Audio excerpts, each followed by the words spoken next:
Salut et bienvenue à TCF en poche. Je suis Charlène, ta coach TCF. Aujourd'hui, dans cet épisode, nous allons parler de la tâche numéro 3 de l'expression écrite pour le TCF Canada, Québec et tout public. Comme je vous l'ai écrit dans une vidéo précédente, pour la tâche numéro 3 de l'expression écrite, vous serez demandé d'écrire entre 120 et 180 mots. Ce texte sera divisé en deux paragraphes. Après avoir lu deux articles, vous allez expliquer ce que vous avez compris des articles et ensuite, dans le deuxième paragraphe, vous allez donner votre avis. Regardons maintenant sur votre écran un exemple de sujet. Veuillez lire les deux articles sur l'organisation d'un mariage puis rédiger un texte en deux paragraphes.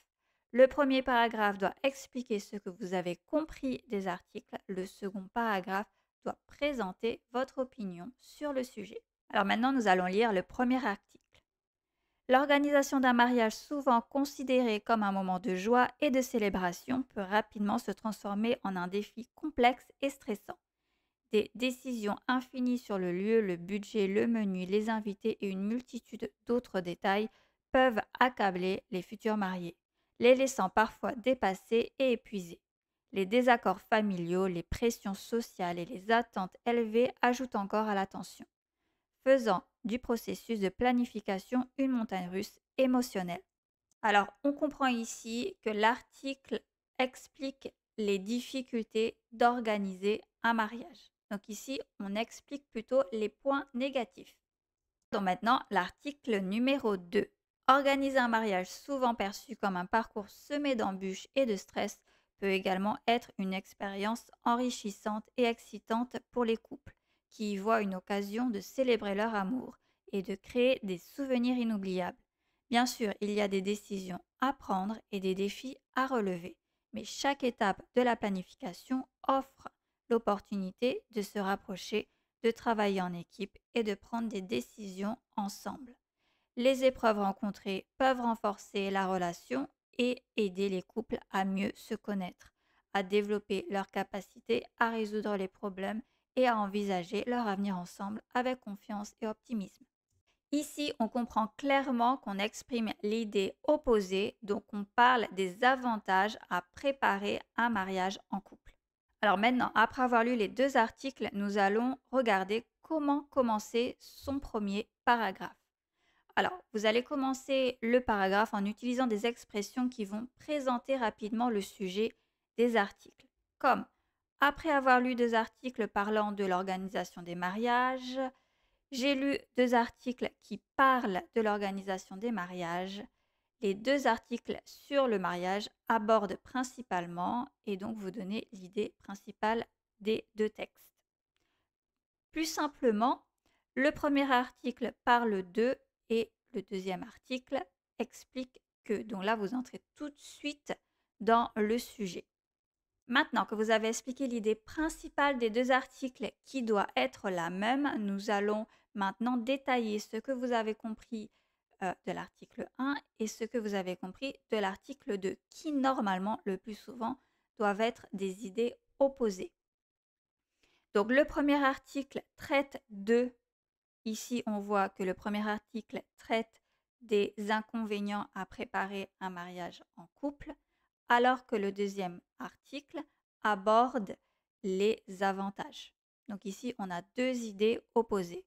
Vous pouvez aussi dire le premier article évoque, tandis que le deuxième article discute. Le premier article se penche sur, en revanche, le deuxième article s'intéresse à. Donc ici, ce type de phrase, c'est vraiment pour présenter deux idées opposées. Maintenant qu'on a regardé comment construire son premier paragraphe, qui est le paragraphe le plus court, nous allons regarder comment commencer le deuxième paragraphe, qui doit être le paragraphe le plus long. Donc tu peux commencer ton deuxième paragraphe en donnant tout de suite ton opinion, en utilisant des expressions comme à mon avis, selon moi, je pense que, il me semble que. Une fois que tu as donné ton opinion, que tu as expliqué ce que tu penses du sujet, tu peux, au milieu de ton paragraphe, renforcer ton avis en ajoutant une expression comme en fait, il est clair que, ce qui montre bien que, c'est pourquoi, il ne fait aucun doute que. Et si il te reste encore des mots à écrire, tu peux bien évidemment conclure ton paragraphe en utilisant des expressions comme en résumé, pour conclure, en définitive, finalement, ainsi, en somme. Alors ici, sur ton écran, je te montre un modèle que tu pourras utiliser. Il y a évidemment bien d'autres modèles, bien d'autres exemples. Il n'y a aucune réponse meilleure que l'autre. Tu seras évidemment évalué sur ta maîtrise des points grammaticaux et ta capacité à bien écrire ton texte. Donc tu pourras commencer par les deux articles sur le mariage aborde principalement et tu donnes l'idée principale des deux articles. Le premier article traite de alors que le deuxième aborde, à mon avis, ce qui montre bien que, en résumé, pour conclure ton texte, si tu as encore des mots à écrire. Si on prend le cas particulier de nos deux articles et en mettant en pratique ce modèle, ça nous donnera quelque chose du style. Les deux articles sur le mariage abordent principalement l'organisation de la fête. Le premier article traite des difficultés de l'organisation, alors que le deuxième aborde les avantages à organiser cette fête en couple. À mon avis, organiser un mariage est très compliqué et source de tension, ce qui montre bien que cet événement exige une préparation minutieuse et une bonne communication entre les partenaires pour surmonter les défis. En résumé, bien que certains couples peuvent resserrer leurs liens en organisant un mariage, dans beaucoup de cas, cette fête est synonyme de conflit.